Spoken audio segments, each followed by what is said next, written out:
हार बने हैं ना इनके वकील लगे हैं, तो कैसे राम मंदिर इनकी हो गई? दलालों, 5 लाख का आरोप लगाया है ना, मारते चप्पल तुम लोगों का बुद्धि ठीक कर देंगे हम, मारते चप्पल। जो निवेदन करता हूँ, चरणों में सबके नमन करता हूँ कि हमारे शंकराचार्य को इस तरह की बातें सुनने से पहले मीडिया चैनल वालों को आप बैन कर दीजिए। हमारी अनुरोध है मोदी सरकार से कि अगर शंकराचार्य पे इस तरह के आरोप लगाए जाएंगे तो कहीं ना कहीं हिंदू दो भाग में, ओबीसी कह के कहा ओबीसी की ऐसी तैसी, बाद में उनको वैसे सुनाई देने लगा। तो मुसलमान की और टोपी की आड़ में तो बहुत से लोग बच जाते हैं। अच्छा,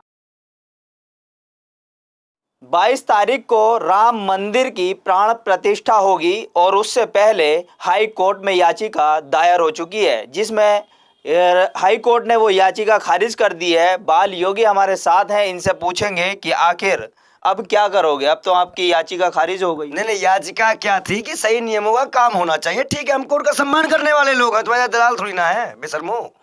तुम आ गए हमसे पूछने कि हमारी हार हो गई तो हम डर गए, डर गए हाई कोर्ट ना, हम सुप्रीम कोर्ट जाएंगे भाई, इतना तो अधिकार हमें भी मिलता है ना। तुम आ गए माइक लगा के, अरे बाप रे बाप, हाई कोर्ट में मामला खराब हो गया, हम सुप्रीम कोर्ट जाएंगे अपने अंतिम समय तक। इस तरह के किसी भी कार्य को जो कि मुहूर्त से ना हो, शंकराचार्य की बातों से ना हो, और कहीं ना कहीं आज अगर मैं तुमको बता दूं कि नरेंद्र मोदी प्रधानमंत्री कैसे बने, ये राज मेरे पास है। हाँ, बताइए। सुनिए। मैंने जाके देखा है, वैसे नहीं बोलता हूं, मैंने जाके देखा है गोधरा कांड और डब्बे को कार सेवक जब जला दिए गए, उनके बच्चों को, उनकी हड्डियों को जाकर हमने देखा है प्राण पतेली पर लेकर। अगर गोधरा कांड ना हुआ होता, राम भक्त जलाए न गए होते, अधिक समय तक मोदी जी मुख्यमंत्री नहीं होते, अधिक समय तक न होते तो आज प्रधानमंत्री नहीं होते। भाजपा का पूरा आपाद मस्तक वस्त्र शरीर राम भक्तों के खून से लथपथ है। अब तो कोई मौलाना नहीं बोल रहा है ना, अब तो कोई कांग्रेस नहीं बोल रही है ना, अब कौन बोल रहे हैं? श्री श्री 1008 हमारे स्वामी, हमारे नाथ।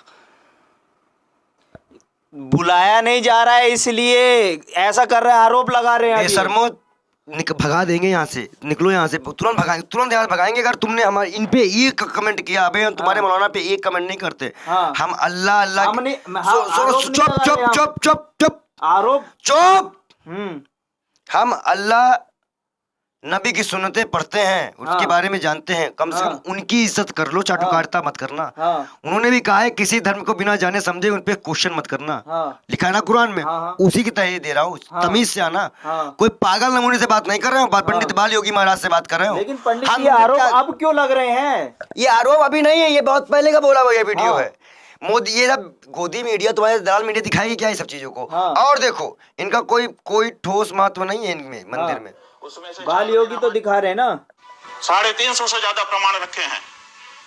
हमारे वकीलों ने दिन रात एक किया है, और हमारे वकील परमेश्वर नाथ मिश्र जी, पीएन मिश्रा जी, और रंजना अग्निहोत्री, उन्होंने वहां पर निरंतर कार्य किया, और भी बहुत सारे पैनल में वकील थे हमारे, वो हमने काम किया और हम फैसला लेकर के आए। राम जन्मभूमि अयोध्या है, ये सब जज मान रहे थे। सुप्रीम कोर्ट में जब बहस चल रही थी 40 दिन की, सब पक्षों की मिलाकर के 40 दिन की बहस है, उसमें से 4 दिन हमारी बहस है लगातार। अब आप बता दीजिए कि भारतीय जनता पार्टी जी, विश्व हिंदू परिषद, राष्ट्रीय स्वयंसेवक संघ या इसी तरह का उनका कोई साथी संगठन क्या पक्षकार बना था न्यायालय में? नहीं, बिल्कुल नहीं बना। तो क्यों नहीं बना था? तो कैसे उनका हो गया? और अगर वो कहते हैं कि हम किसी पक्ष को पीछे से समर्थन कर रहे थे, तो वो बता दें कि उनके वकीलों ने कितने दिन की बहस की है, चाहे वो किसी का नाम ले दें, अपने किसी वकील का नाम बता दें कि हमारे वकील ने इतने लंबी बहस की है। क्यों नहीं सुना गया न्यायाधीशों के द्वारा इनकी बात? अब बताइए, जब इनका ना पक्षकार बने हैं ना इनके वकील लगे हैं, तो कैसे राम मंदिर इनकी हो गई? दलालों, बोलो। नहीं, एक बात बताइए ना, प्राण प्रतिष्ठा हो रही है, बुलाया नहीं गया शंकराचार्यों को, तो उसके लिए आप में जो है ना अब ये हो रहा है। देखो फिर से दलालों, अभी तुम्हारे ही बीजेपी वाले तुम्हें ही थप्पड़ मारेंगे। सब बीजेपी वाले कह रहे हैं न्योता दिया है, न्योता दिया, और सही में न्योता दिया ही नहीं गया। ये तो बात तो सच है कि न्योता नहीं दिया गया ना, लेकिन वो किसी न्योते के मोहताज नहीं है। वो जगत गुरु शंकराचार्य हैं। वो जब चाहे मंदिर जा सकते हैं, जब चाहे वहाँ प्राण प्रतिष्ठा कर सकते हैं, जब चाहे पूजा अर्चना कर सकते हैं, उनको कोई रोक नहीं सकता। हाँ। ये अधिकार पूरे हिंदुस्तान में किसी के पास नहीं, पूरे वर्ल्ड में जितने हिंदू हैं उनको शंकराचार्य जो पद होता है कोई आज का पद नहीं है। मैं शंकराचार्य के पद के बारे में सुनना है, शंकराचार्य का पद क्या होता है? बता दीजिए, बाल योगी बता सकते हैं? नहीं नहीं, तुम लोग हमको तो तुमने आधा मुसलमान घोषित कर दिया है भैया, हम क्या ही बताएं तुमको। मुसलमान हितैषी तो हो आप। क्यों नहीं करेंगे भाई? हाँ। क्यों किसी को काटने के आते देते क्या बेशर्मो? तुम लोग काटते मारते हो तो सबको कटवाने मरवाने लगेंगे क्या? किसी भी राजनीतिक दल का हो, कोई किसी भी संगठन का हो, लेकिन यहाँ पर ये बात समझना बहुत आवश्यक है कि हम किसके श्रृंखलार बिंद में बैठे हुए हैं। ये जितनी भाजपा है, ये जितना संघ है, ये जितना कांग्रेस है, ये जितना विश्व हिंदू परिषद है, ये सब मनुष्यकृत संगठन है। और ये जो परंपरा है जगत गुरु शंकराचार्य परंपरा, इसकी स्थापना के लिए भगवान शिव ने स्वयं अवतार लिया था। हमारे महाकाल ने अवतार लिया था, हमारे महाकाल ने इस पद के लिए अवतार लिया था। सुनो बेशर्मो, सत्ता के दलालों, बोलो बोलो, सुन रहे। सत्ता के गलियारों में भाव भाव करने वालों, तुम लोगों ने जो 5 लाख का आरोप लगाया है ना, मारते चप्पल तुम लोगों का बुद्धि ठीक कर देंगे हम। मारते चप्पल। तुम्हारी हिम्मत कैसे होती है? तुम किसी संत के ऊपर इतना बड़ा आरोप लगा दोगे? शंकराचार्य का पद कोई 5 लाख 10 लाख का होता है? तुम्हारे मीडिया की दलाली ये बिक रही है, एंकर बिकने वाले हैं तुम्हारे तरह के। वो शंकराचार्य है भाई, जिनमें जहां साक्षात महाकाल ने जन्म अवतार लिया हो, अवतार मतलब दूसरा जन्म लिया हो, वहां पैसे कमी होगी। दलालों बेशर्मो।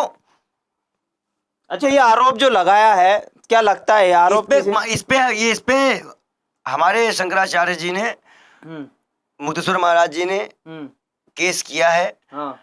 और मैं दुखी हूँ, कष्ट में हूँ। देश की जनता से अनुरोध करता हूँ आपके चैनल के माध्यम से, प्लीज मैं हाथ जोड़ के निवेदन करता हूँ, चरणों में सबके नमन करता हूँ कि हमारे शंकराचार्य को इस तरह की बातें सुनने से पहले मीडिया चैनल वालों को आप बैन कर दीजिए।